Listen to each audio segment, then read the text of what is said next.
en exceso. Sí, a huevo. Buenas tardes, buenos días, buenas noches a todos, everybody at home. We're here with another episode of What the Peg, WTP, and we have a real special guest today, a local friend here, out of Laredo, Texas, and we wanna start off by saying he's a great business entrepreneur. He has that entrepreneur spirit, and it runs in the family, and he's a is a respected business owner, and also a nonprofit leader. And he comes from a background of farmers, so he has a legacy of farming, and he's a proud Aggie, A&M, whoop. And so we're excited to have him here. He's he forms from he did business farming in Rio Grande Valley, Laredo, all over, Carrizo Springs, West Texas, and a lot in Mexico. That's how that led him to now be with a company, a water company, and that led to what now he's the VP, the vice president of L&F Distributors, and we want to thank Mr. Steve LaMantia for being here with us today. You bet. And doing something. So what the peg it's called, our catchphrase is sustainability speaks louder. So our idea is, kind of how words speak louder. I mean, actions speak louder than words. If sustainability speaks louder, let's do something about. What we're trying to do is just have some. We're not experts, and don't take it as a Bible, but what we're trying to do is just, like farming, is just plant a little seed and create a conversation and see where that leads, and hopefully make a change. We that's what we're doing. So we have part of the PEG Energy team. We have Rafael. Hey guys. And we have Sophie. Hola. With us today. So we want to, thank them too, and we're ready to start. So, I spoke a little bit about, Mr. LaMantia. We're excited, and thank you so much for being here. The topic today. So there's a lot of background. LaMantia has. Mr. LaMantia is in farming. Number one. Now part of L&F Distribution. Represents over 150 breweries, an extensive list of wines and spirits, and other distributions as well. And all of that is today. And I know it provides jobs over 1,000 employees all over South Texas, and we've kind of gotten to know Steve as a if I may, Texas beer guy. Right. So everybody knows if you're drinking an ultra like we are today, that was at Steve's warehouse. So we're excited here. What we're going to talk about is a little bit of everything. Also the nonprofit Stars. I was just telling Steve that I was a recipient of Star Scholarship back in 2009, 2010. And thank you for that, and it's helped a lot, so we were talking about how education is also important in sustaining and community development, and we wanted to kind of go over some ideas together and learn more about your thoughts on education, farming, sustainable recycling, these as good as it tastes. Also the containers, where do they go? What are the goals for Anheuser-Busch and other distributions that you do? So, and how you're day to day involved in all this. So I know one question that we were saying is, talking about education right now with your nonprofit Stars scholarships, which stands for, what I have here written down is The acronym is just STARS now. Okay, It's just STARS. Star Okay, Scholarship. so it's not like okay, No. perfect. So STARS provides scholarships for students and for college, and we were just talking a little bit ago about how we feel and we see that there's no reason why somebody wouldn't be able to have a college education or access to it and nowadays and how extracurricular, because you were also mentioning that you were a ref, right? So it was a college football I was a Division official. I college referee for about 13 years. Okay, so you saw that firsthand. You've been part of that development and that leader in impact in the community and developing the education for and access to it for athletes as well. You've been you've been there firsthand. You've seen how extracurricular activities also help out and one question I had, the extracurricular like football,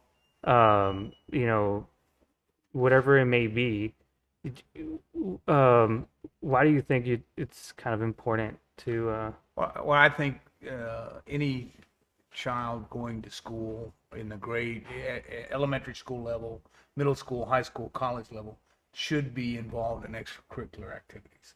I think it helps him develop. I think it helps them get along with other people. If they're in some type of a team setting where they have to do things together in order to accomplish a common goal, and it's very important to me. I think it's a part of the development of any adolescent and young adult. So just to recap that, what I'm understanding is that extracurricular helps you develop skills to work in a team. Correct. And be whenever you do come into the real world and start working, you're probably going to be more successful in working with a team. I think so. And it doesn't have to, you don't have to be an athlete. You could be in the chess club or a debate team or the band. It doesn't matter. But you have to work as a team to accomplish a common goal. And I think that is an important trait to learn as a young adult. Wow. Yeah, and I agree. I don't know if were you guys. So a little bit about my backstory in extracurricular. I was part of the Chapman Middle band, and I was in the percussion. So that was my first kind of extracurricular. I was in baseball. Also, I played for Alexander High School back in, I don't even want to say. I don't know. So I was there with a few coaches. Shout out to it was Coach Berthoff and Coach Garcia back in those days, and I remember it was something else. I did learn how to get along with all types of personalities, but also respect your coaches and stuff. I remember one time I played a joke on Coach Berthoff, and he just came up to me and he's like, "You're messing with the wrong Cowboy, son." And he gave me a whole lecture. But I don't know. Ustedes estuvieron extracurricular? Yeah, I did ballet. Ballet. There you go. For like 5 years. Are you going to the ballet tomorrow night? Oh, there's a ballet tomorrow Yes. night? I didn't know. Would you like tickets? Yeah. Okay, the Monterey Ballet is coming to Laredo tomorrow. Really? It's part of the Texas Cultural Trust and the local art district. Okay. Alyssa Cigarroa, along with a group of Laredans, have put it together, and Okay. they're having a ballet down at Laredo Community College, Laredo University now. Yeah. Oh, really? How many tickets you want? Okay. 2, Got it. if it's Done. possible. Please. Done. Thank Okay. you. See there? Fun. Is it Right ballet? place, right time. Is it ballet folklorico or is I'm it not. No. Yeah. No. It's the. actual I'm not a ballet guy. with the tutu and all? Yeah. It's the Monterey Ballet Company Okay. out of Monterey, and they're coming to Laredo to perform. Oh, Wow. nice. Funny story. It was shout out to one of my friends, Luis Hernandez. They call him Lucky, but I don't know where I was taking some classes at TAMU, and he came up to me one day and he's like, hey, vamos a, no, ¿por qué no te metes conmigo al ballet folclórico? I was like, pues no, yo no sé bailar, güey, no sé, I don't know how to Yeah. dance or so he's like, let's go tomorrow, let's go buy some boots that with some metal on the bottom, and you're gonna be able to learn all these dances, and you get credit for it. He's like, join with me, and I was like, okay, let's go. So I bought some white and then some red boots with tap things on the bottom, and I learned how to dance folklorico. We did from all types of regional, from Mexico, regional dances where I was dressed as an Aztec one day with shells on my feet, and then dancing with with the charros, with the How old were charro you hat. when you did this? So it was back in 2010, 2011. So I was about maybe 19. So you're 19 years old. You, Yeah. you join with a friend for a common goal. Yeah. You get involved with a group. The common goal is to meet girls. Right. And the credit. And the credit. And so The there you go. credit. I think that all makes sense now. Like, why did you join folklorico? I can explain. It wasn't for the girls. It was for the credit. It's a byproduct. Yeah. So yeah, cheers to that. So if you're at home, if you don't drink alcohol or drink beer, we're more than welcome to join us with a tea, coffee, water, whatever it may be, a nice shake, ice cream, whatever you guys like at home. But we like to relax out here and cheer for sustainability at the end of the day is what the main goal is. But it all sustainability is not just about renewable energy or solar Recycling. panels or recycling. I mean, you want it kind of full circle it in sustainable leadership, sustainable education, sustainable all over the farming that get business. So I've learned that for community development, and I've seen it firsthand in Costa Rica. So back in the day, I was at UTSA. My background's in finance, and we had a live portfolio that we would trade, and we would do stocks and stuff like that. And then the proceeds from that, we would do micro loans out in Costa Rica. So we would take a trip once a year over to visit the farmers, see how they're doing, and we would qualify depending on their business plan and say, okay, what do you want to raise some chickens? Okay, what are you going to do for pesticides? What are you going to do for this? How much is it all going to cost? So we would help them break all that down. And then, how much acres do you have? And we would, coffee also, we would help them. And we saw the community start flourishing, educating, and becoming self-sustainable and not dependent on, because over there, I mean, if you want to take a loan out in Costa Rica for a farmer, I mean, you're giving up your firstborn and your land, and interests are just, they're kind of shark loans more than anything out there. So that it was hard for a family, a farmer to develop over there. So that was a good experience. And I saw that, making them self-sustainable and being able to, manage their own communities and grow and educate the farmers out there. It was in not because corporate people go out there and say, hey, I'll contract your whole crop, and they take advantage. They're not even making any money. So so that was a firsthand thing, and I know it's important, and that in sustainability is what the PEG is trying to get out there and make a little bit of a difference. So we're here today with the questions of not only I know we've dealt with a lot of L&F, right, with distribution for it. And correct me if I'm wrong, it's Anheuser-Busch is part of the deal with L&F, or because I get it's 150 breweries, but I thought Anheuser-Busch is just one brewery, or is it? Correct. Okay, so then there's 100 and some more other breweries that are they like microbreweries, or are they? All the above. Okay. All the above. Some only produce product for the state of Texas. Some produce product for the whole nation, some produce for the whole world. So it just depends. Okay, nice.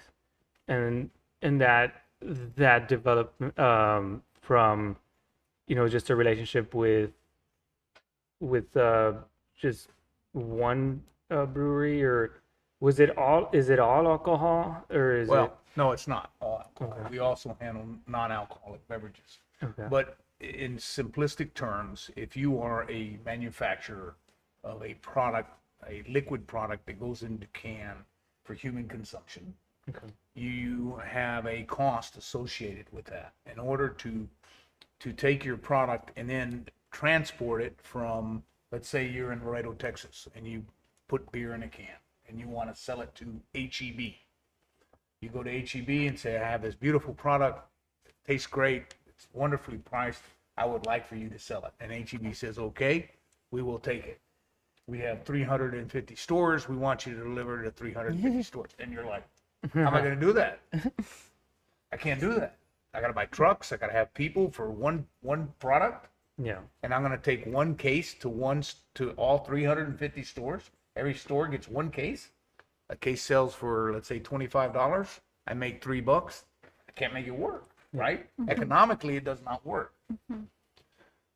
So I go to a distributor. Now, the legal ramifications are something different because there are laws in place that don't allow a manufacturer to go directly to a retailer. We have what they call the 3-tier system in the alcohol business. Okay. You have a manufacturer, a distributor, and a retail salesperson, a store. Okay. And you cannot circumvent that line. In other words, as a manufacturer, you can't own a retail shop, or you cannot go directly to a retailer. You have to go to a distributor. Okay. Okay. And a distributor cannot own a manufacturer and cannot own a retailer. So you Okay. can't, it has to go 1, 2, 3. And can a manufacturer sell to another manufacturer? Yes. Okay. They can go this way, they just can't go Go this way. down. Okay. Okay. So economically, from an economic position, I can't afford as a manufacturer of one product to service all HEBs. Okay. So I go to a distributor, and for me, it's only one case of 150 cases. Okay.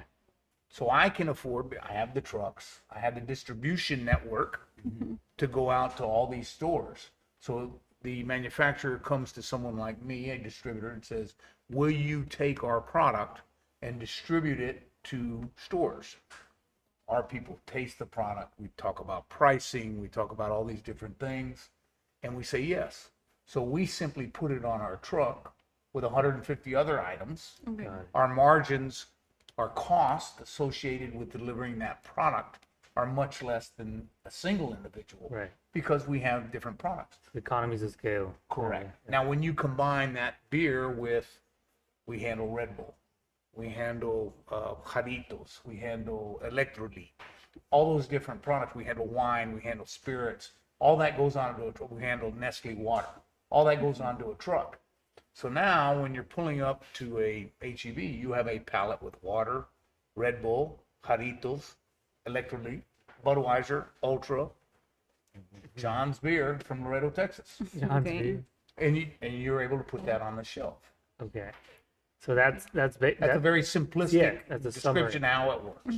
beautiful. Talking about HEB, Mr. Rafa, he has a whole background on different experiences, which has helped PG Energy also help kind of implement crazy ideas. But he's a pastry chef, Well, and now a chef who also entered into the pastry chef industry, but I've also worked in many HEBs, and I also have hospitality and tourism. did you ever see L&F trucks? Yes. Yeah, you did. Yeah, I actually know someone that works there, but yeah, Michelle. But yeah. Oh yeah. Yeah. HEB is a great company, right? No, definitely. I always encourage a lot of people who were starting, like, because I worked in different departments, but my first one was as a cashier, or really a bagger. Yeah. Then got into the cashier, and from there I started working. I actually went to college, so I left HEB from Laredo, But then in San Antonio, I applied at HEB, also worked in San Antonio, and then moved to Austin for a while, applied at HEB also. So that's very different points. I worked in different departments, and I saw how all that just So developed. I guess there had to be, I guess, a formidable way to get every product into the store and be, I guess, also interactive with the customer. Because I was also in Cooking Connection. That's where I met Michelle. And we had the beer and wine section right in front of us. And we knew which bottle of wine was going to go first. We knew that, you know, these bottles, somebody's going to come from certain city. And he knows that the bottles are there. They're going to be gone today. Sure enough, the next day they're not there anymore. He came at 7 in the afternoon, took all those bottles, and like we would see all these trends, and it would make people very comfortable to see. so, so you got to experience the end, you know, the end of the pipeline kind of exactly, thing. yeah, So where Mr. Steve is part of the, you know, seeing from the manufacturer to the retailer, and you're in there and seeing it get into the hands of the consumer. yes, So definitely. that's cool. Oh yeah, it was nice. Yeah, so I know Anheuser-Busch is one of them then.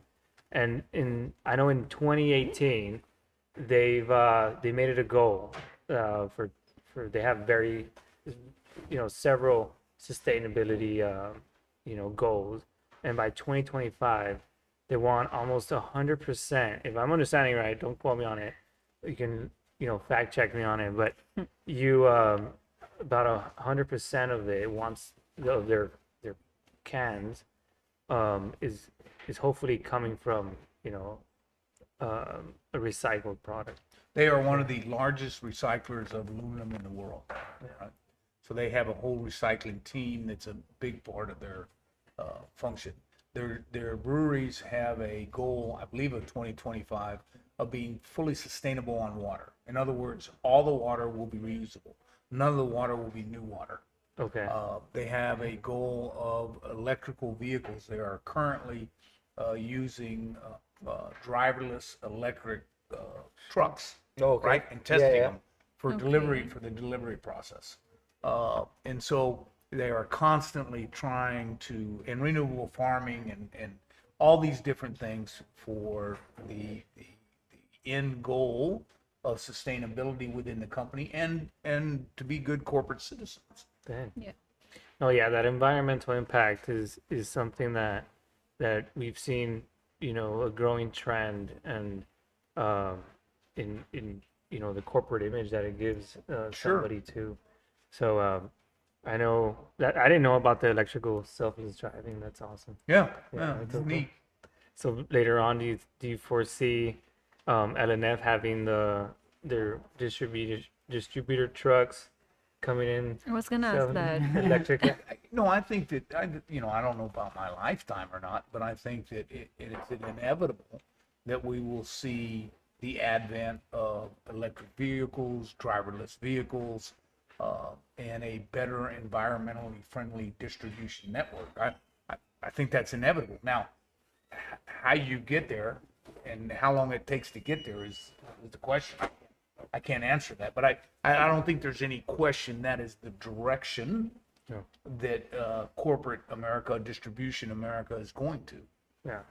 Have you noticed, being in business for some time now, have you noticed that, you know, what it would take maybe 5 years, maybe in the 90s or 80s, into developing a product or making a difference in having an impact in the industry of whatever it may be, like a startup, you know, back in the 80s or the 90s.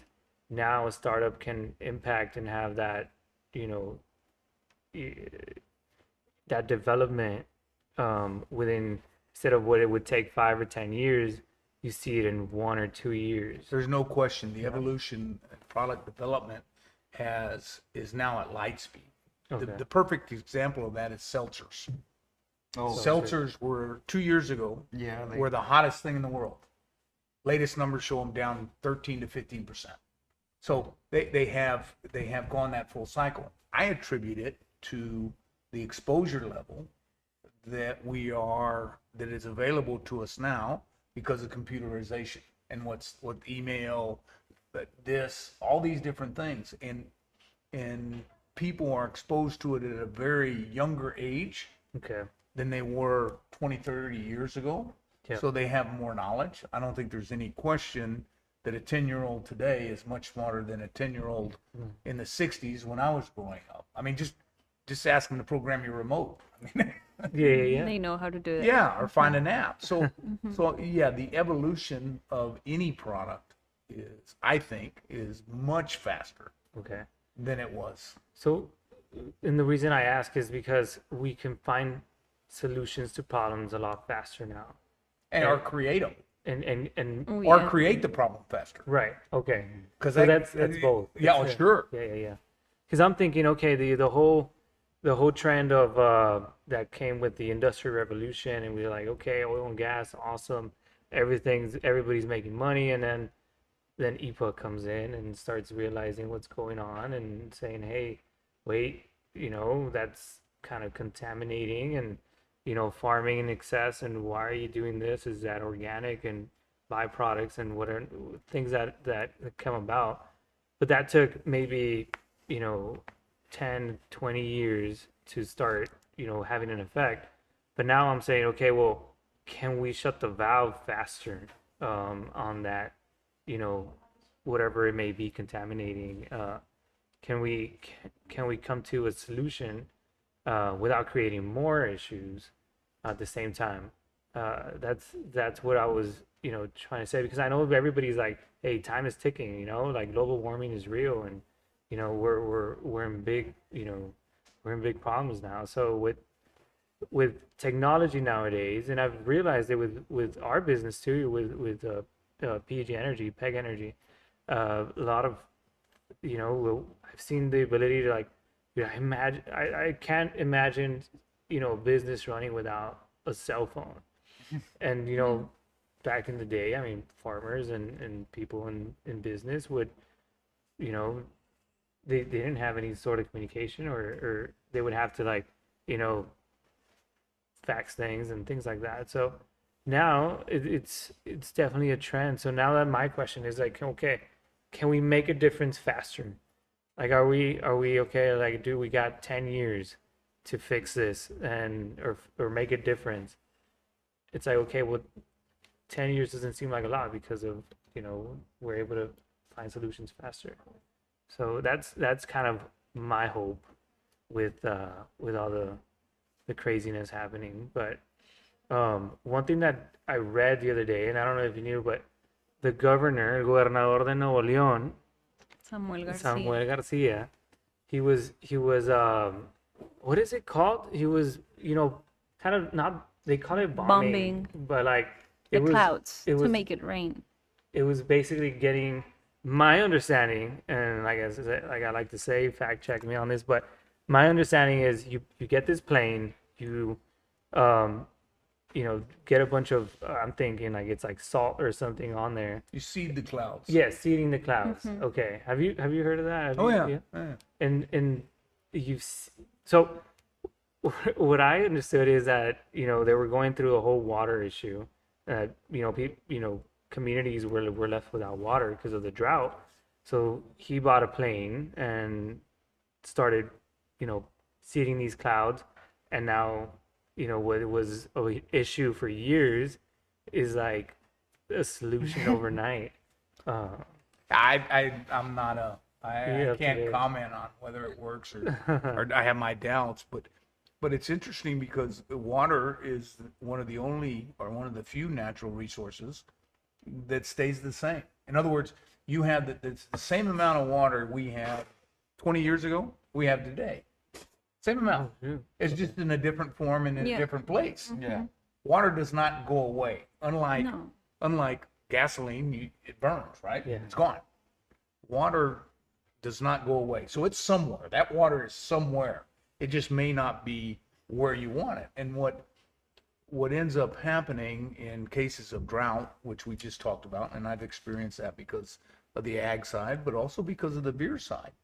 Mexico took the position that they I don't know if you know this, but there is a brewery in Mexicali that is owned by Corona that was shut down because of water usage. They didn't want them to pull all that water. So water sustainability is to me a huge issue moving forward. Yeah. So, I mean, yeah, that makes sense. I mean, Mexicali, I don't know. I know where it is geographically, but is there like a good source of water? No, in that? that's No. why they didn't want the brewery there. Okay. It's in the And- border with San Diego. San Diego, and San- there's no river, there's no water. Okay. But what's happening is you have these desalination plants. There's a desal plant in Brownsville, and it takes salt water, Okay. takes the salt out. The problem with that is cost.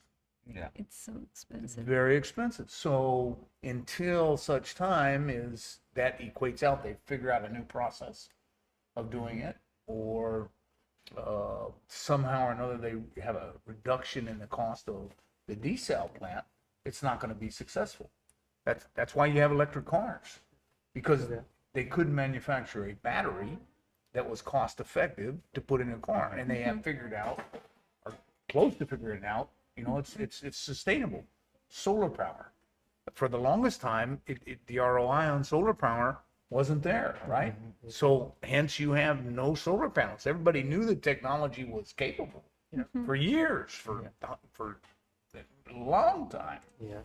But until the technology is such that the cost comes down, very difficult to make it successful. And I think it's for everything. Is like you'll see a trend of, you know, a product being out there and then it's good for us, and maybe people can adopt it because it's expensive, but then you'll have people that are realizing, hey, there's a little bit of demand, and that demand drives competitors to come in and supply, and that, you know, competition between, you know, manufacturers is what drives the prices, you know, down. And that's what I've seen. The more people in the game, the better the product, the more efficient. Now it's everybody's like, okay, who has the best product for the best price?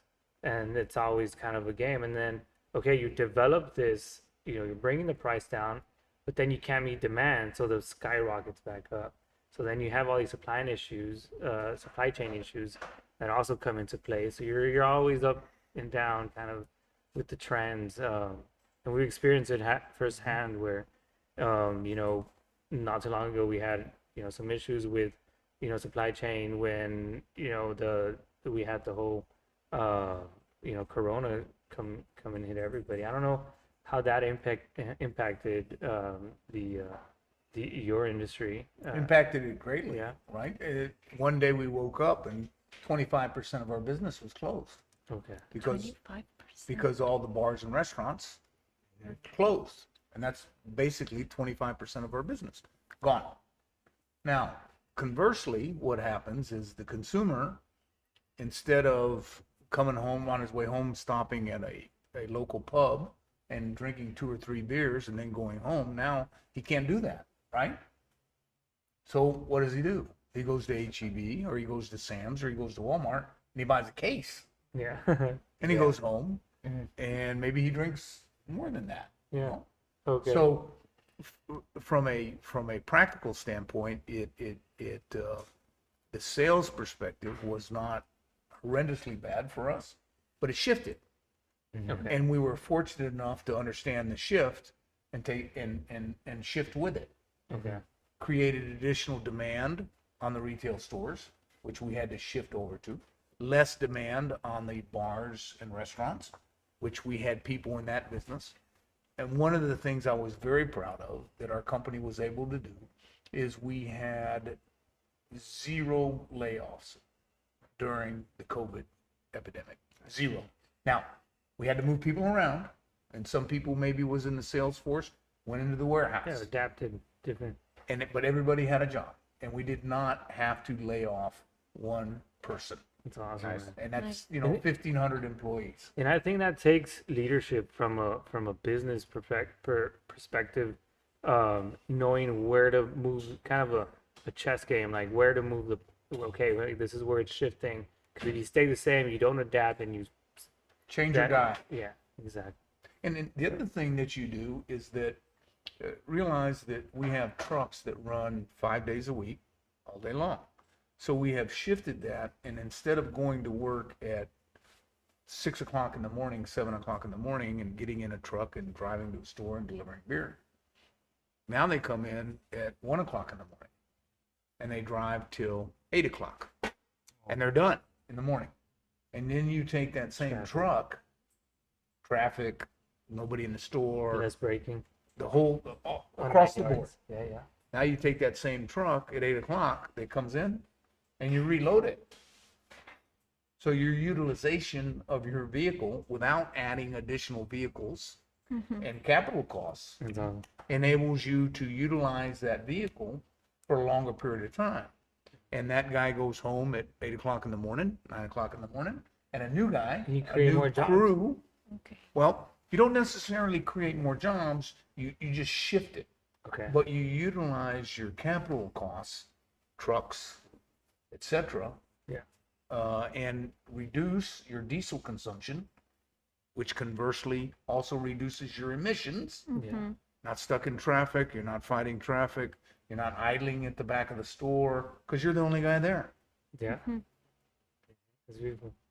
Cheers to that. That's awesome. But it's all, And that's what business, leadership is all about. I think is creating and closing those gaps and saying, okay, all right, what if I just add another day instead of, of work or more hours, like you said, instead of adding, more emissions, more trucks, and more insurance to pay, more drivers to hire, and maintenance to hire.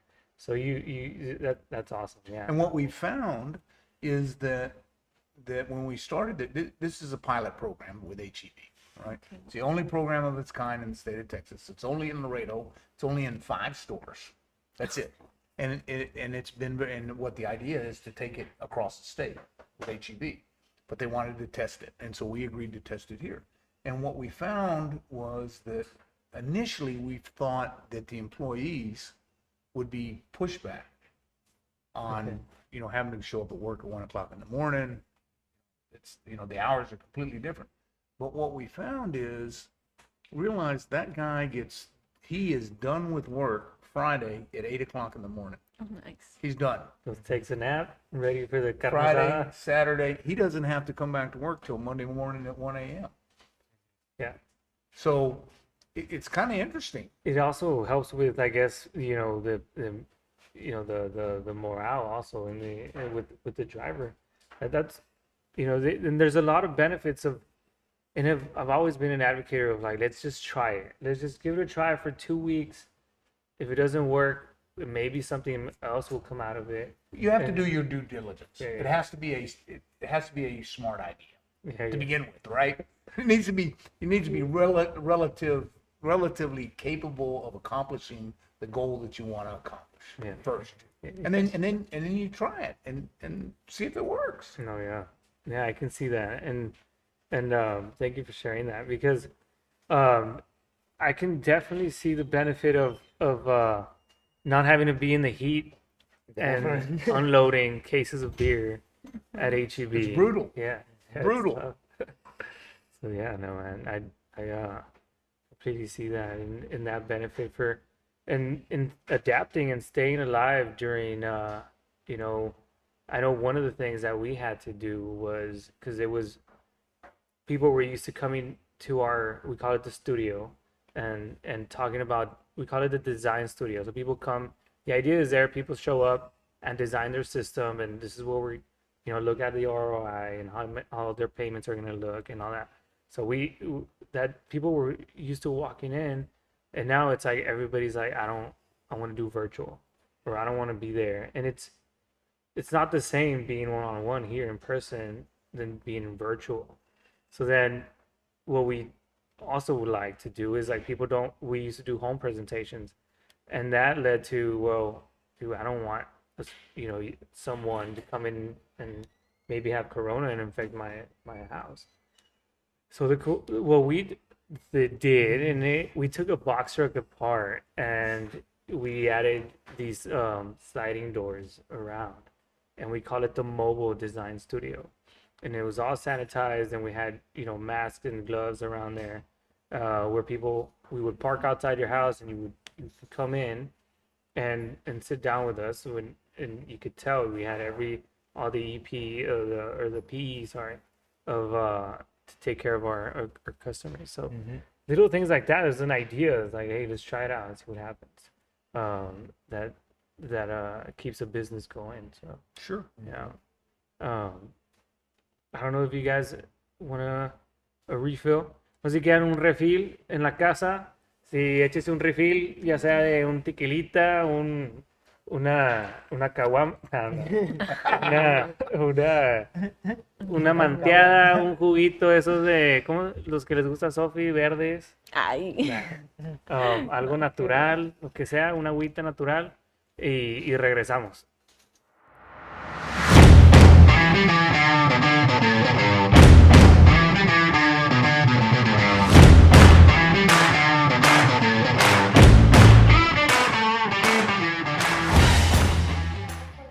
Okay. Pues listos, we're ready. Thank you again for joining us, and I hope you had a little refill of whatever it may be. So we're here drinking some ultras with Steve LaMantia. We're excited to keep talking, continue talking about what the peg sustainability and just to learn a little about how it works with Steve and how he's exposed to the business part, and what type of difference we've seen around the type of sustainability out there. So right now we were about to get into a topic, and I know a lot of people love Aggie land, and what was something you really good? Well, I was as I heard earlier, you grew up in the agriculture, I guess, with your family, right? Correct. But like I guess my question is, how does one start? Like, how would you guess one can begin seeing like the cattle side of it? Having I guess beginning by owning some land and getting some cattle out there, maintaining it. Like how can one go about it? Don't do it. Don't. Don't Oh, do it, okay. don't do it. I didn't expect that answer. Oh, it is the cattle. I grew up in the agriculture business. Yeah. Most people in agriculture, whether they're farmers or ranchers, grew up in that business. There are very few people who aspire to get into the farming or ranching business that were not associated with it, in my experience, when they were younger. But there are people who do, and I know a couple of them. The cattle business is a very difficult business. It's a labor of love. You don't have to own land; you can lease land. Cattle are relatively cheap, and what we call a cow-calf operation, where you buy a cow and you have a bull and they produce a calf, and hopefully that cow will produce a calf every year that you sell, and that's how you make money. It's dependent on the weather. Agriculture is very dependent on the weather. Doesn't rain, there's no grass, there's nothing to eat, They either you feed them or you sell them. So it is a very, very difficult business, but it's also a very rewarding business. If you like the outdoors, if you like working with animals, if you like being dependent on your own sustainability and not relying on other people, because it's completely dependent on the amount of effort you put into it. And if you're willing to put in that effort, then it can be very rewarding. Like I said, I grew up in that business. I enjoyed it very much. I enjoy being outdoors. I enjoy being part of that lifestyle. But it's a grind. It's sure. labor intensive. It is a grind. But again, like I said, it can be very rewarding. It is the farming business is the ultimate supply and demand business. Yeah. When the price is the highest, the quality is the worst. When the quality is the best, the price is at its lowest. I mean, it's completely supply and demand. So yeah, no, did you ever ride a bull? Ever? No, Okay. no, I never was. No, Okay. never. I've been run over by a bull, but Wow. I've never. Really? Yeah, I mean, because animals are wild creatures, right? I mean, and you have to be very careful. So you're in an enclosed area when you work cattle, and so you have to be very careful because they get a little temperamental sometimes. And so it is also very dangerous. That's why I don't wear rings, because you get a ring caught and then you lose a finger before you know it. So it is a animals. Yeah, you have to be very careful. Okay. Yeah, horses as Oh, horses are the Yeah. dumbest creatures on the face of the earth. Yeah. Yeah. No, it's dude, it's crazy, right? Like I've been exposed to a little bit of. I bought some makers not too long ago, and I said, okay, well let's put up some sheep. So we got some nannies and some and then we were doing some cabritos. So I bought some. Do you have an autobús? All everything, a la griega y todo.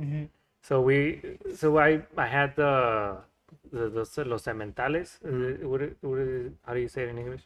Sementales. Yeah, like the I guess the ones that Are the best. like the Cimental. yeah, is it You're semen? talking about a cow?